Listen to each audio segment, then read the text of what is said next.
வணக்கம், இது உங்கள் சிவி ஜோன். சொல்லரும் எப்படி இருக்கீங்க? இப்போ பார்த்தீங்கன்னா நம்ம விஷாலுக்கு சூப்பரான மாஸ்டர் படத்துலேருந்து அந்த பாட்டு, எந்த பாட்டுன்னு கேட்டாதீங்க. ஏன்னா அந்த பாட்டில் வந்து வெறும் மியூசிக் மட்டும் தான் வரும்.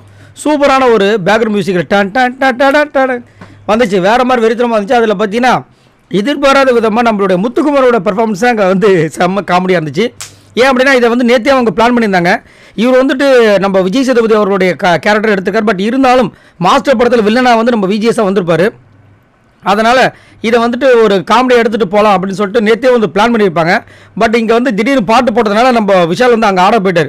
திடீர்னு பார்த்தா நம்மளால் முத்துக்குமார் வராரு, தலையில் வந்துட்டு நுரையோட வராரு. இன்னும் பாதியை குளிச்சுட்டு வந்துட்டாரான்னு பார்த்தா நம்ம விஜய் சேதுபதி வந்து அந்த மாஸ்டர் படத்தை ஒரு சீன் செம்மையாக இருக்கும். அப்படியே ரெண்டு மண்டமில் வந்து கையை வச்சு முடியை வந்து அப்படியே இழுத்துட்டே இருப்பார் குளிச்சுட்டு இருக்கும்போதே.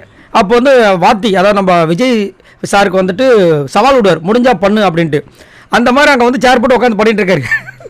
எல்லாரும் வந்து கேட்குறாங்க, என்னப்பா குளிச்சதுலேருந்து பாதிலே ஓடியான்ட்டு என்னாச்சு அப்படின்னா, எங்கள் கொஞ்சம் நவுந்தாங்க, நாங்கள் ஒரு சின்ன ஸ்கிரிப்ட் பண்ணிட்டு இருக்கேன்னு. கடைசி வரைக்கும் கண்டுக்கவே பொழுது செம்ம காமெடியாக போச்சு. இன்னொரு பக்கம் வந்து நம்மளுடைய தேவசேனா வர்ஷினி வந்து நடிச்சிருந்தாங்க. பட் அவங்க கூட யாருமே வந்து ஏன்னா அது வந்துட்டு ஒரு லவ் சாங் மாதிரி, ஒரு ரொமான்டிக் சாங்கு. அந்த சாங்கை போட்டு விட்டு அந்த பொண்ணு என்ன ஆடும், கூட யாராவது போய்ட்டு நின்றுருந்தா கூட ஏதாவது பண்ணியிருப்பாங்க. யாருக்கிட்ட நெருங்கவே இல்லை. அவங்களால என்ன பெஸ்ட்டாக பண்ண முடியுமோ அதை பண்ணாங்க. சூப்பராக போச்சு. இன்னும் முத்துக்குமரனுக்கு சாங் வரல. அவர் வந்து என்ன பர்ஃபார்மன்ஸ் பண்ண போகிறோம் ரொம்ப வெறியாக காத்துட்ருக்கும். காரணம், இந்த டாஸ்க் ஆரம்பித்ததுலேருந்து அந்த கேரக்டர் அப்படியே கேரி ஃபார்வர்ட் பண்ணிட்டு போகிற ஒரு சில ஆட்களில் முக்கியமான நபர், முதன்மையான நபர்னால் எனக்கு கண்டிப்பாக வந்து முத்துக்குமரன் தான் சொல்லுவேன். அவ்வளோ எஃபர்ட் போடுறாப்புல செம மாசாக இருக்குது. மற்றவங்களாம் வந்து கேரக்டர் விட்டு நிறைய விஷயங்கள் பண்ணிகிட்ருக்காங்க.